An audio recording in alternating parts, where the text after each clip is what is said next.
Hi there. Thanks for joining me on Rethink Real Estate for Good. I'm Eve Picker, and I'm on a mission to make real estate work for everyone. I love real estate. Real estate makes places good or bad, rich or poor, beautiful or not. In this show, I'm interviewing the disruptors, those creative thinkers and doers that are shrugging off the status quo in order to build better for everyone. If you haven't already, check out all of my podcasts at our website, rethinkrealestateforgood.co, or you can find them at your favorite podcast station. You'll find lots worth listening to, I'm sure. We're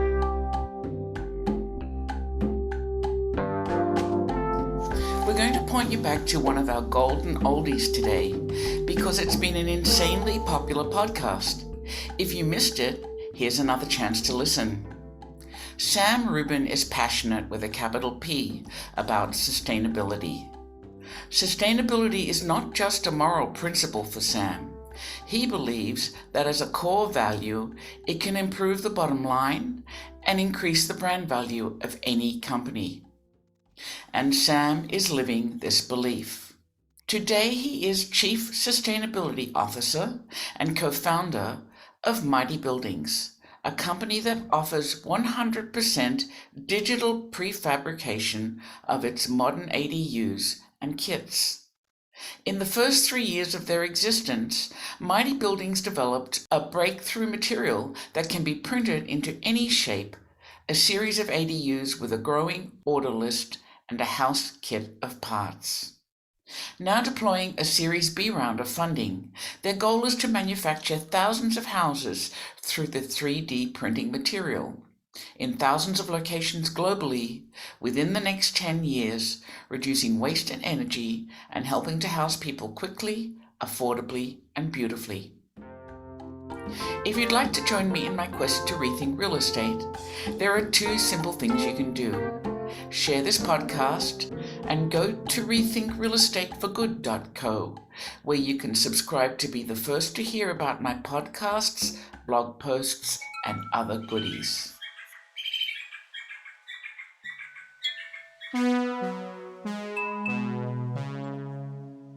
Hi, Sam. It's really great to have you on my show.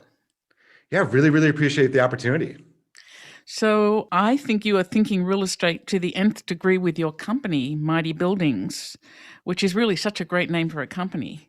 So I would love you to tell us what Mighty Buildings is all about.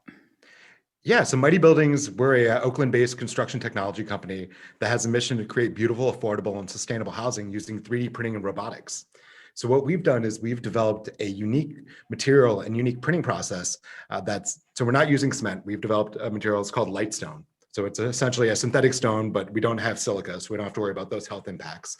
And what we've done is we've figured out how to print it into curves as well as traditional forms, which allows us to print not only the floors and the walls, but also the roof of homes. And so we're initially delivering accessory dwelling units directly to homeowners, and recently announced our first B2B project, which is going to be a community of 3D printed zero net energy homes in Rancho Mirage. Oh, wow. So then what problems are you hoping to solve with Mighty Buildings? Yeah, so even though we're bringing 3D printing and robotics into it, our goal isn't to replace labor. What we're really trying to solve is the fact that we just don't have enough skilled labor to build all the housing we need. And in 2008, most of the skilled contractors left the industry. Those that stayed or came back tended to be older. They're retiring and they're not being replaced. For every 5 skilled GCs that are leaving the industry right now, we're seeing 1 lower skilled worker entering. And a lot of really? Yeah, it's pretty fascinating. I was talking to a professor at the University of Denver Burns School of Construction Management. He was saying there's something like 400,000 construction jobs that are open in America right now that no one's taking. You know, years ago I was hearing this just about stonemasons, that was a really dying trade, but I didn't realize it had now crept into everything. Yeah, that's what we're seeing. I mean, it's particularly acute here in California, but we're starting to see it in other places in the country as well. And at the same time, as we have this huge housing crisis, I mean, globally, we need billions of houses. I mean, in California alone, we need like 2.5 million just to get on par with the rest of the country in terms of per capita housing, not even to actually close that affordability gap. And at the same time, the construction of buildings accounts for 11% of all GHG global greenhouse gas emissions globally. And the building energy use phase is another 28% of greenhouse gas emissions globally, which means that if we're going to solve this housing crisis and we're building billions of new units, we really have to do so in a way that doesn't exacerbate the climate crisis, which, along with the fact that we need a better way to build in order to get all the units out there in the first place, means we need a better way to build to make sure we do so in a way that doesn't exacerbate that climate crisis and frankly leave us worse off than we would be if we hadn't built all that housing. Wow. So you've had a background in sustainability, I see. So Indeed. yeah, how did you arrive at like this sustainable building solution as something that you wanted to pursue? Yeah, so it's been a fascinating journey. Sustainability is something that's just kind of always been a part of my life. I was really lucky where I grew up in Ann Arbor, Michigan. We had curbside recycling as basically going. I don't remember ever not having curbside recycling. So it's kind of one of those things that just was always a part of my day to day. My mom would always compost, and we were always very very eco-friendly in my house. And then obviously the social aspect of sustainability was very important as well, because social justice was something that was very important in my family, and really kind of the ideas of equity and diversity and inclusion were just kind of baked into how I was raised. And so after college, I studied like political science and economics in college, thought I was going to be a lawyer, ended up working in interfaith peace building for a number of years once I moved out to California here in San Francisco. And then attended Presidio Graduate School because one day I realized maybe I didn't actually want to be a lawyer, and knew about Presidio Graduate School, which is this amazing program that offers both an MBA, so Master's of Business Administration, as well as an MPA, a Master's of Public Administration. And it's one of the first programs in the world to focus the entire curriculum around sustainability and systems thinking. And so was lucky enough to get to go there, decided to pursue the dual degree, so get both the MBA and the MPA. Because coming from the civil society sector, it was really clear to me that too often public, private, and civil society are trying to solve the same problems, but they end up fighting over the resources in doing so because they don't understand each other and they don't necessarily realize that they're trying to solve the same problems. And so that was one of the reasons that I decided to do the dual degree, and then found myself doing sustainability coaching. And in terms of 3D printing, and this is kind of where it becomes obvious just how big a nerd I am. I've been in love with 3D printing ever since I realized that Star Trek replicators were just atomic level 3D printing with energy modulation. So like, this is where so 3D printing is something I've been passionate about. Like just, I've always loved the idea and loved the potential of it. And so in grad school for my MBA capstone, me and my team developed a business model to take clean, virgin, uncontaminated plastic hospital waste and turn it into 3D printer filament. Interesting. And so it was an area we've been working in. And then, after grad school, I ended up doing sustainability coaching and consulting, helping organizations optimize their impacts as well as their bottom line, largely looking at building systems. So looking at the envelope, heating and cooling, lighting, but even little things like what's it mean to move a garbage can 10 feet? What's the impact on the waste generated there? And then modeling out both these sustainability impacts in terms of impacts on waste, water, energy, transportation, but then also what are the bottom line impacts? What are the operational efficiency improvements available? And really to put the people I was working with in position to make the business case to their C-suites or their organizational leadership to implement the sustainability changes. And then connected with my co-founders who had originally met each other in Singapore, where the government owns all the housing and they completely rebuild their housing stock every 20 to 30 years with the latest and greatest in technology. And then they were coming here and seeing it's like, why are you still building using technology that's 100 or 200 years old? It just didn't make sense to them. And so they had previously come up with a 3D printing concept that was kind of the basis for the technology we use today. And they shared the vision with me, and it just made sense. It really clicked, like the fact that we need a better way to build, both to close the housing gap, but also to address the sustainability impacts of that housing was really, really clear to me, and something that I felt passionate about and made it easy to say yes and join the team. It's really fascinating to me how, all these interests and people sort of collide to make the perfect storm, really. That's pretty interesting. Yeah, no, and I was lucky because like they had worked with a classmate of mine who had been working at Indiegogo when they were doing some crowdfunding previously. And so that's how we connected, is they'd reach out to her. She posted something on one of our Facebook alumni groups. And I think I might have even recommended a former classmate who had advised my capstone team, but he was at the time he had already taken a job with a Hitachi's smart city program. So ended up meeting with our CEO Slava, and just we hit it off, fell in love with the idea, and the rest to say is history. I mean, and that was just about 4 years ago. That'll be 4 years ago in a couple months. Yeah, it sounds like you're a pretty young company. But what types of buildings are you printing? Like, how far have you come with this Yeah. tool? So initially, what we're delivering are accessory dwelling units. More commonly known as like granny in-law units or granny flats, or just kind of the idea of a small backyard apartment. And the reason we chose that as our initial market is that the state of California has passed a series of legislation going back to 2016. So it went into effect beginning of 2017. That Very really, familiar. Yeah. yeah. So that's probably, yeah. And so as you know, so made it much easier to permit them. But it also, because of the size of ADUs, they're too small for most builders and developers to really be able to afford to build because of the overhead. And so it not only made a great place for us to step into a new growing market, giving us a chance to demonstrate the viability of our technology while we continued to build out our certification and roadmap, but also meant that we weren't competing with the builders and developers who we've always seen as our customers. Because at the end of the day, our goal is to be a tool for industry and essentially provide production as a service, as a platform. And so to that end, that's why we're really excited about this project down in Rancho Mirage, the Polari Villas that we're doing with the Polari Group, because that's our first foray into that model of delivering units at scale, because that's really where we start to see impact. And so with those, we're doing single family homes plus ADUs. And then we have a new fiber reinforced version of our material that we're working on taking into certification this year with the hope of being able to move into a low-rise multi-story, hopefully by the end of next year. So So it's townhouses not and just low-rise buildings. apartments. It's not just buildings. It's a material that you've developed, which is Correct. absolutely critical to. Exactly. Yeah, and it's a non-cement material, and we use light to cure it. So what that means is that it cures quickly enough that it can support its own weight, which is what opens up the ability to bring organic forms and shapes into the printing process, to be able to print the roof as well as the floors and the walls, but not so quickly that we don't get full cohesion between the layers. So that means at the end of the day, we end up with a monolithic object. And so the material itself, I'm sure many of your listeners are familiar with Corian by DuPont. Yeah, Which has been used as countertops and claddings and things since the 60s. So it's the same class of materials insofar as it's a thermoset composite, but our material is unique in that we've developed a manufacturing process that allows us to put it into a printable form. And we've also designed it and engineered it to be higher performance. So like, for example, Corian, I think generally has a Class B flame spread rating. Ours has a Class A flame spread rating. And then we've also developed the ability to move it into structural aspects of the build as well. interesting. So, what do your buildings look like? How different are they to stick-built buildings? Yeah, so we intentionally decided to not go really crazy with the design in terms of highlighting the 3D printing. So the units we're delivering currently are more or less looks like modern boxes, but they have a curved end, which kind of hints at the possibilities. And then so those are what we call our mighty mods. So our studio 1 and 2 bedroom accessory dwelling units that we're currently delivering.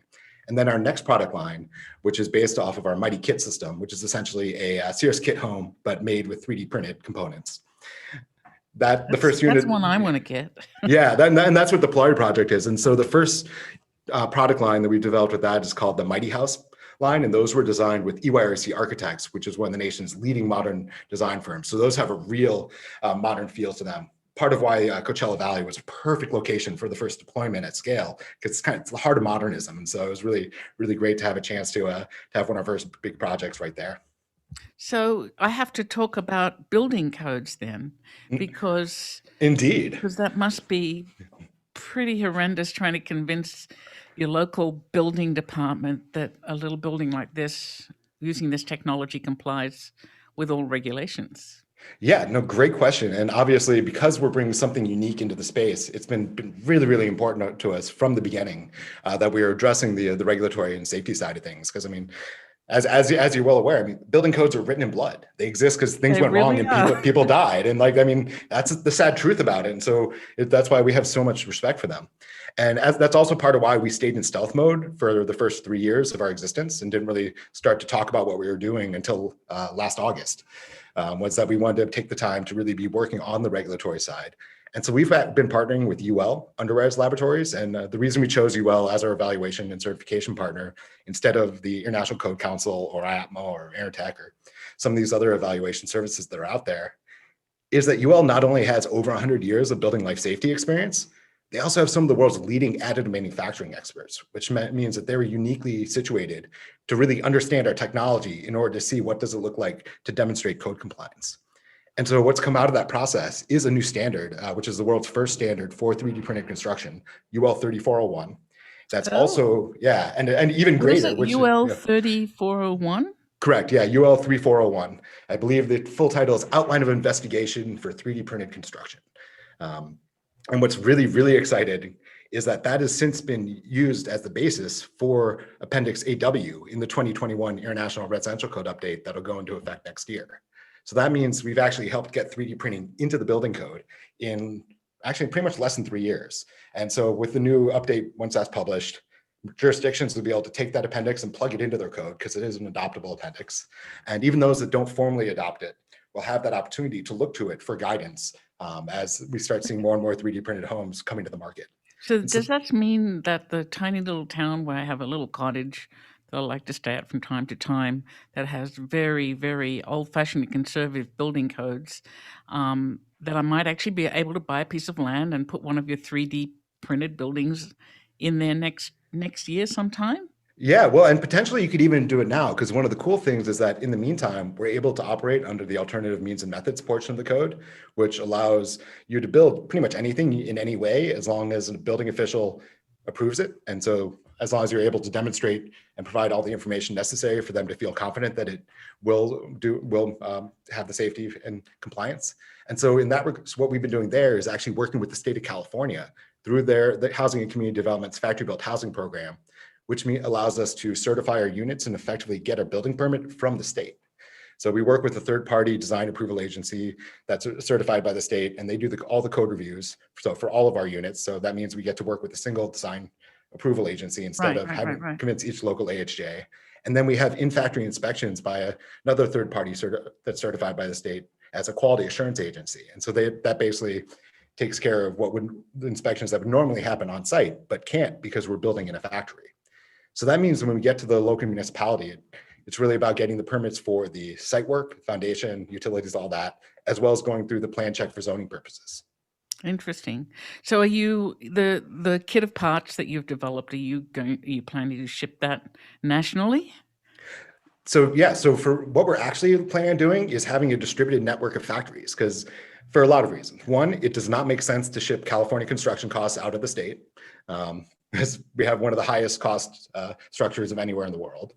Additionally, we want to make sure that we're not only providing housing for a market, but we want to be creating jobs for that market. And so we're identifying areas where we have high demand, where we have builders and developers who we can partner with, and then deploying our factories in existing warehouse space near where the demand is. So that's one of the really cool things about using 3D printing and robotics is out of 50,000 square feet, we can currently produce 300 units a year, or about 360,000 square feet out of that 50,000 square feet of production. And where we're going is to be able to generate 1,000 units or 1.2 million square feet out of that same 50,000 square feet. Wow. And so we have the ability to set up in idle warehouse space, like where we are here in Oakland. It's an old Pete's Coffee warehouse. And so rather than needing to build hundreds of thousands or a million square feet facilities that are far away from where your labor and demand centers are. And so that not only reduces logistic costs, but also reduces the carbon cost of that transportation. That's really interesting. So are you printing building parts as well, or is it complete buildings?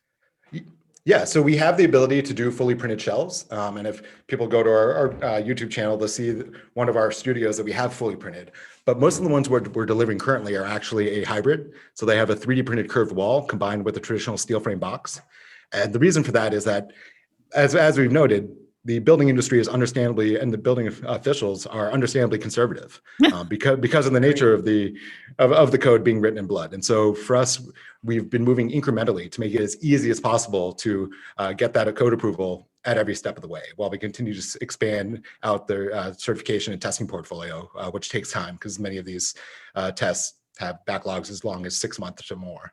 And so what we've also done is that, and those ones we're currently delivering as volumetric modules. So those are completed, fully finished modules with all the finishing, including appliances and everything, when those arrive on site. And so laid on the foundation and placed in a matter of a day. Then generally, depending on how as we're able to coordinate the subs for the finishing work, ends up being about a week or so until they're completely installed. And so, so we can go from a blank slate to a fully finished in under a month with our mods. With the kit, it's going to be a little more involved on site because it is arriving in shipping containers as panels and as components. But again, with everything you need to fully finish the unit. And so with that, it'll take a few weeks to stand up, but it'll still be faster than traditional on-site construction and less disruptive. Wow. Okay. So what does the process look like for printing, let's say an ADU from design to move in?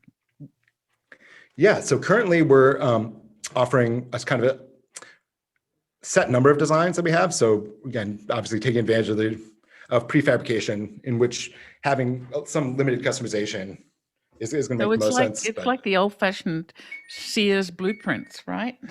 For where we are now, yes. Where we're going, as a part of our kit system, we've already developed a Revit library for our panels to make it easy for us to create custom floor plans for builders and developers. Because obviously with volume, it's much easier to do customization. But where we're going is to continue to build that out to allow third-party designers to work directly with our technology. And so be able to bring in those third-party designs and really unlock customization at the scale of a single unit and at small batches. Because for us, we don't need to change the floor or rearrange our production system when we go from one design to another. It's literally just a matter of changing the file in the computer. Wow. So that's one of the really exciting things. And so particularly when we get to multi-story, we're really excited about the opportunities that creates for instituting late stage design changes, because those always come up, but to do so in a way with minimal additional marginal cost. So what's the end goal date for getting rid of the hybrid and going, fully 3D on these buildings? Yeah, so we're looking to potentially by next year with our new fiber reinforced material, which the goal is to allow that to remove the structural steel that we're currently using as that kind of safety buffer. Because in truth, our units are currently designed to not need the steel, but we utilize it again just to make sure that have that safety buffer, because it is still new technology. And even though all the testing shows there shouldn't be any issues, we don't want to take any chances. Sure.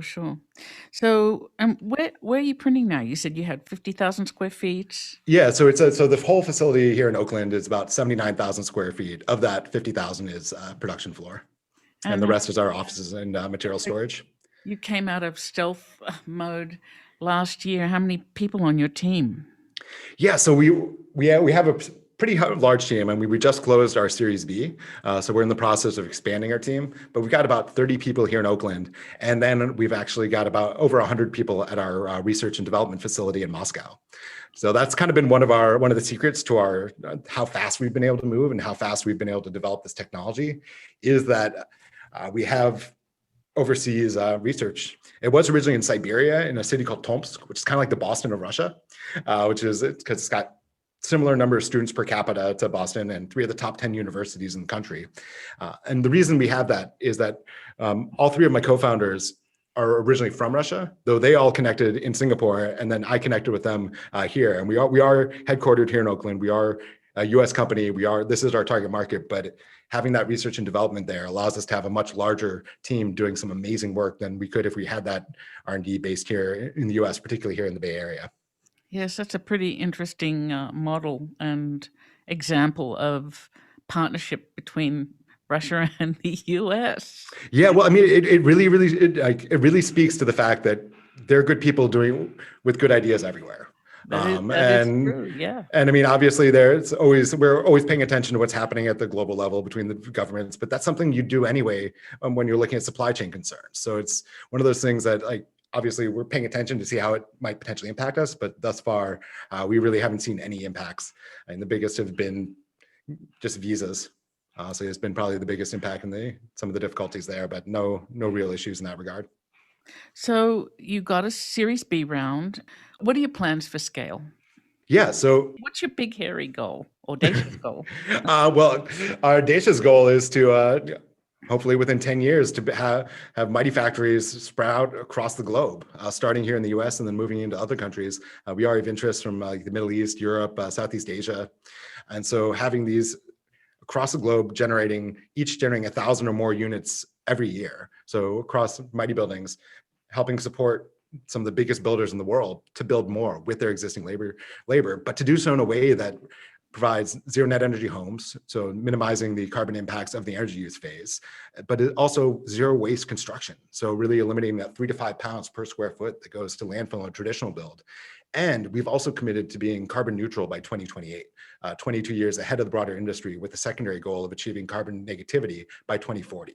So that's something that we're really, really excited about. And we've already identified potential savings along the way there and are continuing to work on that. So when we're thinking about our units, we're not just thinking about from when we build it to when we install it. We're actually thinking 50, 100 years ahead to when it comes to end of life. What's that going to look like? So we already have the ability to mill the units up and reuse them as filler in new material, but we're also looking at opportunities for redeveloping our formulations to unlock abilities to have a truly circular production system where we're able to completely reuse and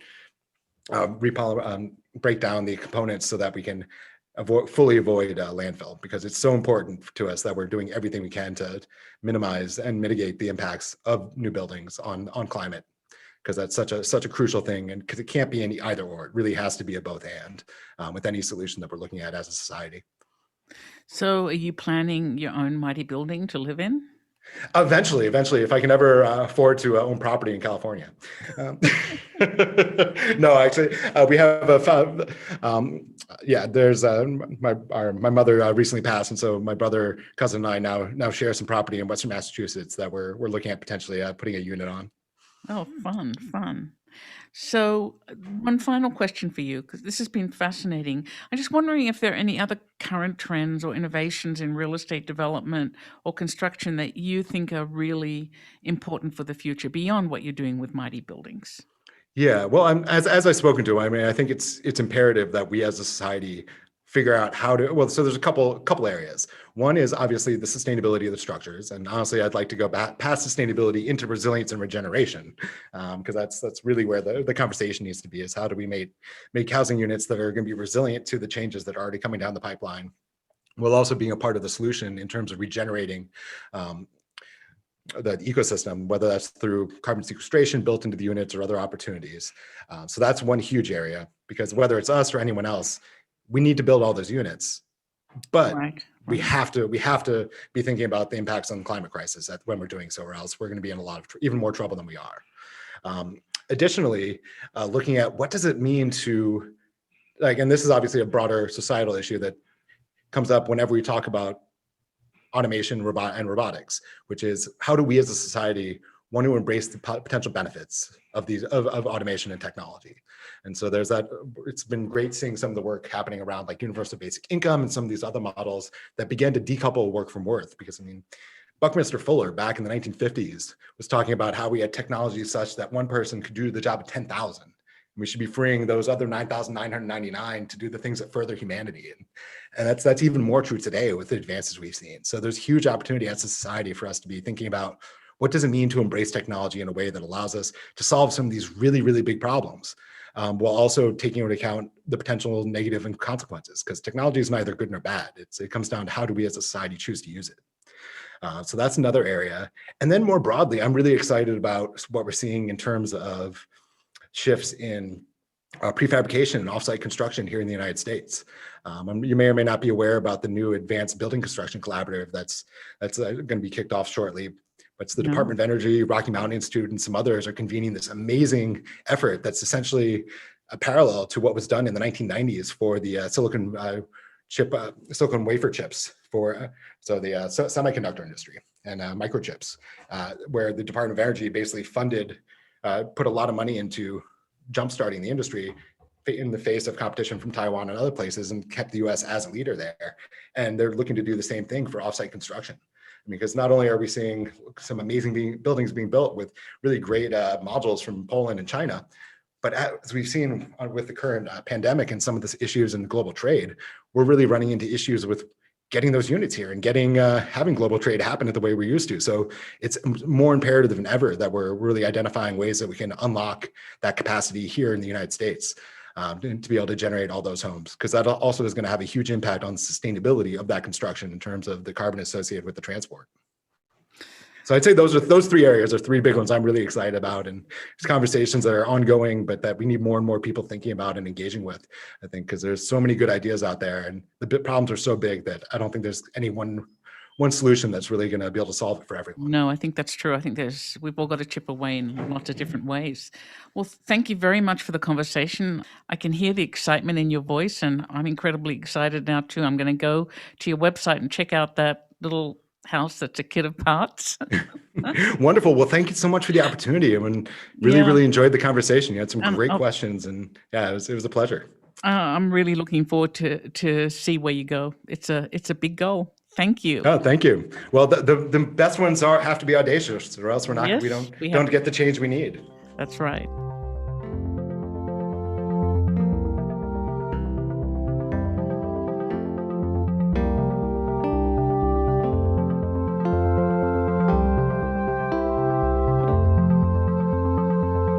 That was Sam Ruben of Mighty Buildings. Sam pivoted his life and career into sustainability in a very big way. He is making all bets on the need for the world to think differently and to build differently. The melding of housing that is built quickly to fill a dire need, and housing that is built through a brand new process that reduces waste and energy, are a perfect place for Sam to be. We'll be hearing more about Sam and Mighty Buildings, I'm sure.